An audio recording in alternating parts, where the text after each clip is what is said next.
Baptist, Anglican, Methodist, Lutheran, Presbyterian, Pentecostal, Moravian, Puritans, Holiness, Catholics, Orthodox, Oriental, Armenian, Coptic, Ethiopian. Preview.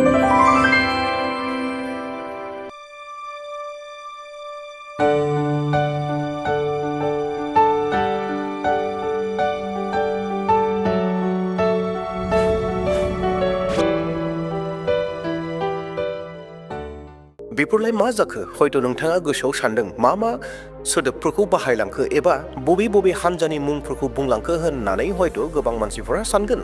Yes अनजाग्रा प्रियफोर, आङो केवल बे भिडिअनि गेजेरजों गासै 15 मुंखौ खायनानै होदों एबा मुंख'दों, नाथाय बिनिबो अनगायै रोजा गोबां मुंफोर दङ आरो बे मुं खायनायफोरानो जाहैबाय ख्रिस्टियान डेनोमिनेशननि मुंफोर।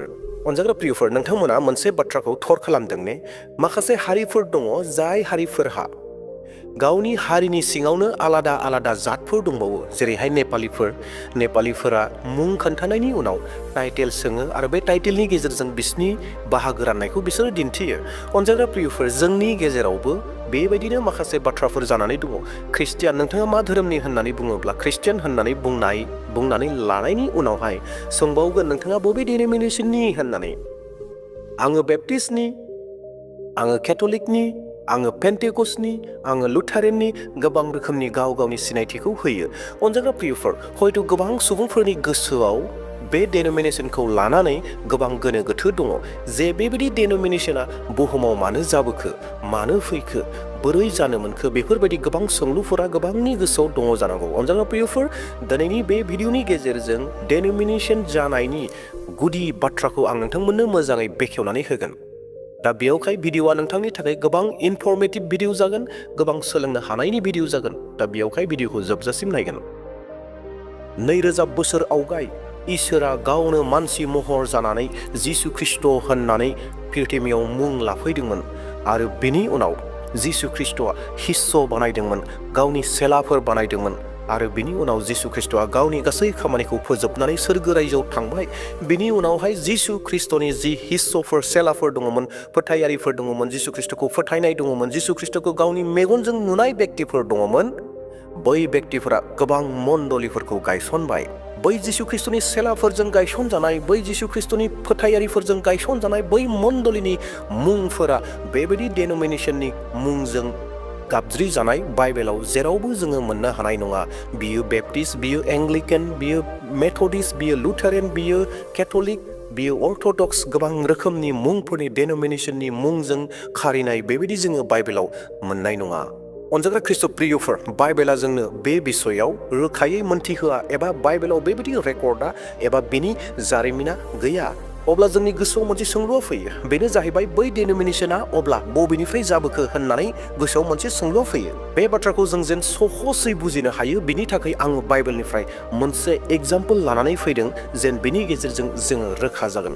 अनजाग्रा ख्रिस्ट' प्रियफोर, जेब्ला जिसु ख्रिस्ट'आ सोरगो रायजोनि बिसय, गावनि बिसय, इसोरनि बिसय मानसिनो, सुबुं माहारिनो फोरोंदोंमोन, गाव जे सोरगो रायजोनिफ्राय फैदों, गाव जे इसोरनि बिसा, बे बाथ्राखौ मानसिफोरनो फोरोंदोंमोन। बै समावहाय, बै फोरोंनाय समाव जिसु ख्रिस्ट'नि उल्थायै जिसु ख्रिस्ट'खौ गाज्रि मोनग्राया सोरमोन? नोंथांमोना हयथ' बयबो मोनथिखाबाय, बेनो जाहैबाय फरिसीफोरमोन, आयेनगुरुफोरमोन, आयेननि बिसय मोनथिग्रामोन। मुसिनि लिरनानै होनाय जिथु आयेन दङ, मुसिनि गेजेरजों जि इसोरा होनाय आयेनफोर दङमोन, बै आयेननि लेखाखौ मोजाङै मोनथिग्रा साफ्रोमबो फरिसीफोरानो जिसु ख्रिस्ट'नि उल्थायै थायोमोन एबा जिसु ख्रिस्ट'नि बोसोनखौ मानियामोन, जिसु ख्रिस्ट'नि फोरोंनाय बाथ्राफोरखौ नाजावाखैमोन। आरो बिसोर आयेन गोरोंफोरानो जिसु ख्रिस्ट'खौबो क्रुसाव बिसोरनो होदोंमोन। जिसु ख्रिस्ट'खौ नेवसिग्रा, जिसु ख्रिस्ट'खौ फोलोग्रायाबो बिसोरनोमोन। नों आं बायदि, जों बायदि साधारन मानसिफोरा जिसु ख्रिस्ट'खौ नाजावदों, जिसु ख्रिस्ट'नि फोरोंनाय बाथ्राफोरखौ लादोंमोन। नाथाय फरिसीफोरा लायाखै, जायफोरा आयेन गोरों, आयेन गुरुफोर, बिसोर लायाखिसै। अनजाग्रा प्रियफोर, जिसु ख्रिस्ट'खौ सोर सिथारखो? आयेन गोरोंफोरा। थिग बेबायदिनो जोंनि गेजेराव जिथु डेनोमिनेशनफोर जादों, बे डेनोमिनेशन जानायफोरा जाहैबाय ख्रिस्टियान गुरुफोरनि गेजेरजों गासै डेनोमिनेशनफोरा गावदों। एबा सोमजिदों एबा सोरजिजादों। जों बयबो बे मोनसे बाथ्राखौ मोनथिगौ, जों ख्रिस्टियानफोरनि गेजेराव मोनसे हानजा जाग्रोदोंमोन आरो बे हानजानि मुङानो जाहैबाय केथलिक हानजामोन। जों साफ्रोमबो ख्रिस्टियानफोरा केथलिक होननानै सिनायजानाय एबा केथलिक होननानै मोनसे हानजा जाबाय आरो बे हानजानि गेजेरजोंनो जोङो जिसु ख्रिस्टखौ खुलुमोमोन, सिबियोमोन।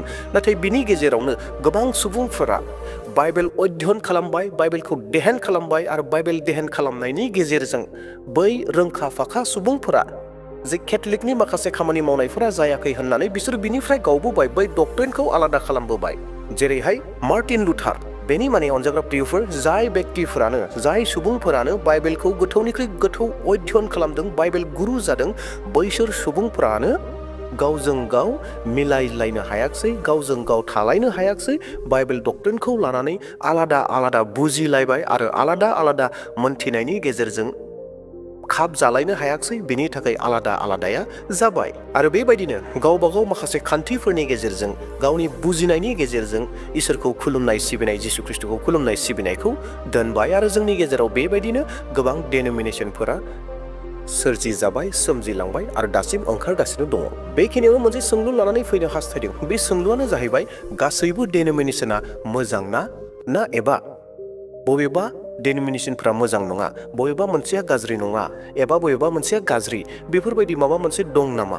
अनजाग्रा ख्रिस्ट'प्रियफोर, नोंथाङा बे बिसयाव नोंथांनि साननायखौ मा दोननो नागिरदों नोंथाङा गाव सिन्ता खालामगोन। बबेबा डेनोमिनेसना गाज्रि दङ नामा, बबेबा मोजां नामा?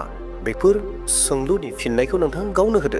आंनि बायदिब्ला आङो बाथ्राखौ बुंनो नागिरदों, जाय डेनोमिनेसना एबा जाय व्यक्तिया, जाय सुबुङा, जाय हानजाया जिसु ख्रिस्टनि हास्थायनाय बायदि मावा, जिसु ख्रिस्टनि इच्छाखौ मावा, बियो गाज्रि होननानै मुंख'जागोन। आरो मोनफ्रोमबो डेनोमिनेसना, गासैबो हानजाफोरा जिसु ख्रिस्टनि हास्थायनाय बायदि जिसु ख्रिस्टनि खामानिखौ मावगासिनो दङब्ला गासैबो मोजां।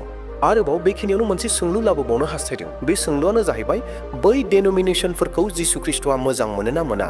बे बिसयनि फिननायखौबो नोंथाङा गावनो दान्दिसे सम गोनांथि बायदि भिडिअखौ पस्ट खालामनानै लादो आरो सिन्ता खालामदो, थारैनो जिसु ख्रिस्टआ बे डेनोमिनेसननि गेजेरजों मा खामानि मावनो नागिरदों आरो जिसु ख्रिस्टआ मोजां मोनो ना मोना? अनजाग्रा प्रियफोर, दिनै बाइबेला जोंनो बे बिसयाव थि एबा थोंजोङै जोंनो बुंनानै होआखै जे डेनोमिनेसना आंनो सोरजिनाय, जिसु ख्रिस्टआनो बे डेनोमिनेसनफोरखौ सोरजिदों, बेखौ बाइबेला जोंनो बुङा। नाथाय अनजाग्रा प्रियफोर, बे बाथ्राखौ बुजिनो थाखाय आं नोंथांमोननो मोनसे फिदिंनाय बाथ्रा लानानै फैदों, एग्जाम्पल लाबोदों। बे एग्जाम्पलनि गेजेरजों जोङो बाथ्राखौ मोजाङै रोखायै बुजिगोन। अनजाग्रा प्रियफोर, जोंनि बे बुहुमा मोनसे दुलुर बुहुम आरो बे बुहुमाव जि सुबुं हारिफोर दङ, मोनफ्रोमबो सुबुं हारिफोरनि थाखाय गावबागाव हादोर दं। बुहुमाव गासै 195टा 195टा हादरफोर दङ आरो बै हादरफोरा गावबागाव जानायखायनो जौगालांगासिनो दङ। दा जोङो भारत हादराव दङ आरो बे भारत हादरनि सिङावबो फिसा फिसा रायजोफोर दंबावो। बेनो जाहैबाय 28 रायजोफोर, 28 स्टेट्सफोर जोंनि भारताव दङ आरो जोङो दायो बर्तमान आसामाव थायो। आसामनि सिङावबो फिसा फिसा जिल्लाफोर दंबावो। गासै आसामनि सिङाव 35 जिल्लाफोर दंबावो। जिल्लानि सिङाव गाव पन्सायतफोर दङ। अनजाग्रा प्रियफोर, बे मानो फिसा फिसा जाबोखो? बेफोर गासै फिसा फिसा जानायनि जाहोनफोरालाय माथो? फिसा फिसा जानायनि जाहोनफोरा जाहैबाय जौगानायनि थाखाय, जौगाहोनायनि थाखाय। गासै बुहुमाव जुदि मोनसेल' हादोर थानाय मोनब्ला हयथ' जौगाहोनायाव जेंना जागौमोन। बेयावहाय हादोर रानबाय, गावबागाव हादोर खालामबाय, बिनि उनाव हादोरनि सिङाव फिसा फिसा रायजो खालामबाय, फिसा फिसा रायजोनि उनाव जिल्ला खालामबाय, जिल्लानि उनावहायबो जोङो गाव पन्सायत हिसाबै जोङो नुनो मोनो, जेरावहाय सुबुं माहारिफोरखौ जौगाहोनो थाखाय, मोजां जोथोन लानो थाखाय, नायनो थाखाय फिसा फिसा खालामनानै खामानिखौ मावदों आरो जौगाहोदों। थिग बेबायदिनो इसोरनि रायजोनि खामानि मावनायाव दिनै बुहुमाव गोबां रोखोमनि जाति, हारि माहारिफोर गोबां दङ, गोबां गुबुन गुबुन राव रायग्राफोर दङ। बिसोरनि गेजेराव खामानिफोरखौ मावनो थाखाय जोंबो फिसा फिसा हानजाफोर जानानै खामानिखौ मावनो नांगौ, बेखौ इसोरा मोनथिगौ। दा बेयावखायनो इसोरा बेबायदि फिसा फिसा हानजानि गेजेरजों, फिसा फिसा खालामनायनि गेजेरजों खामानिखौ मावगासिनो दङ। जों बेप्टिस्ट जाथों, एंग्लिकान जाथों, मेथडिस्ट जाथों, लुथारेन जाथों, केथलिक जाथों, हलिनेस जाथों, अर्थ'डक्स जाथों, जेखि जोङो डेनोमिनेसन लानानै, मुं लानानै थाया मानो, जोंनि थांखि, जोंनि मावनाया जाहैबाय जिसु ख्रिस्टनि रायजोखौ फेहेरनाय। फेहेरनाय जोंनि बे थांखि आरो बे थांखिखौ लानानैनो मोनफ्रोमबो डेनोमिनेशना खामानिखौ मावगासिनो दङ। बुहुमाव गोबां रोखोमनि ख्रिस्टियान डेनोमिनेशन ओंखारबोगोन बे बाथ्राखौ जिसु ख्रिस्ट'आ मोनथिखायामोन नामा? अनजाग्रा प्रियफोर, जिसु ख्रिस्ट'आ मोनथिखायोमोन, मानोना जिसु ख्रिस्ट'आ जागोनखौ मोनथिग्रा, दानिखौ मोनथिग्रा, गोदोनि जाना थांनायखौबो मोनथिग्रा, बियो गासैखौबो मोनथिखायो, बियो मोनथिग्राखा। बियो मोनथिनायखायनो दिनैनि गासैबो डेनोमिनेशननि गेजेरजों जिसु ख्रिस्ट'आ खामानि मावगासिनो दङ। गासैबो डेनोमिनेशनखौ जिसु ख्रिस्ट'आ बाहायदों। जेराव जि दङ बेनिफ्रायनो जिसु ख्रिस्ट'आ खामानि मावो।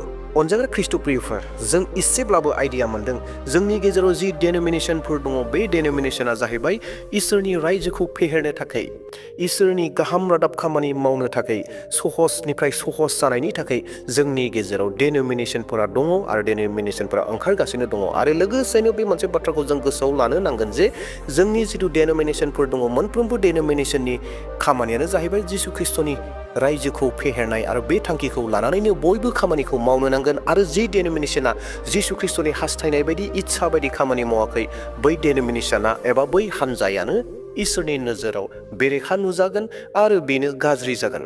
आरो जोंबो गावजों गाव एना एनि जाज्लाया लाबानो, एना एनि सानज्लाया लाबानो जोंबो बेखौ साननो नांगोन जे जोंनियाव जि डेनोमिनेशनफोर दङ बै डेनोमिनेशनफोरा गासैबो इसोरनि इच्छा बायदि जादों आरो गासैबो इसोरनि खामानिखौ मावनो थाखायनो ओंखारबोदों होननानै जोङो गावजों गाव मान सनमान होज्लायनांगोन आरो गावजों गाव गंज्लायनो नांगोन आरो गावजों गाव खौसे जानानै जोङो इसोरनि खामानिखौ मावबाय थानो नांगोन। दे अब्ला प्रियफोर, जोंनि गेजेराव मानो एथ' डेनोमिनेशनफोर दं होननाय जिथु गोसोनि नोंथांनि सोंलु, बे सोंलुनि फिननायखौ नोंथाङा एसेब्लाबो बे भिडिअखौ नायनायनि गेजेरजों आइडिया मोनदों एबा फिननायखौ मोनदों होननानै सानदों जे गासैबो जा दङ बे जा थानायनि गेजेरजों जिसु ख्रिस्ट'आ गासैखौबो बाहायो आरो गासैबो जिसु ख्रिस्ट'नि इच्छा बायदि जायो आरो बिनि खामानिनि थाखाय जायो। दे अब्ला प्रियफोर, जोंनियाव जा डेनोमिनेशनफोर दङ बे डेनोमिनेशनफोरखौ लानानै जोङो गुलाय गुजाय जायालाबानो इसोरनि खामानियाव गोसो होनि आरो बिनि रायजोखौ जोङो फेहेरदोनि। बेसेयावनो दोनथ'नोसै, इयुननि समाव मोनसे गोदान टपिक लाना फैफिनबावसिगोन। प्रेज द लर्ड, हालेलुया, जय मसीह होनना आंनि भिडिअखौ बेसेयावनो दोनथ'बाय। Thank you.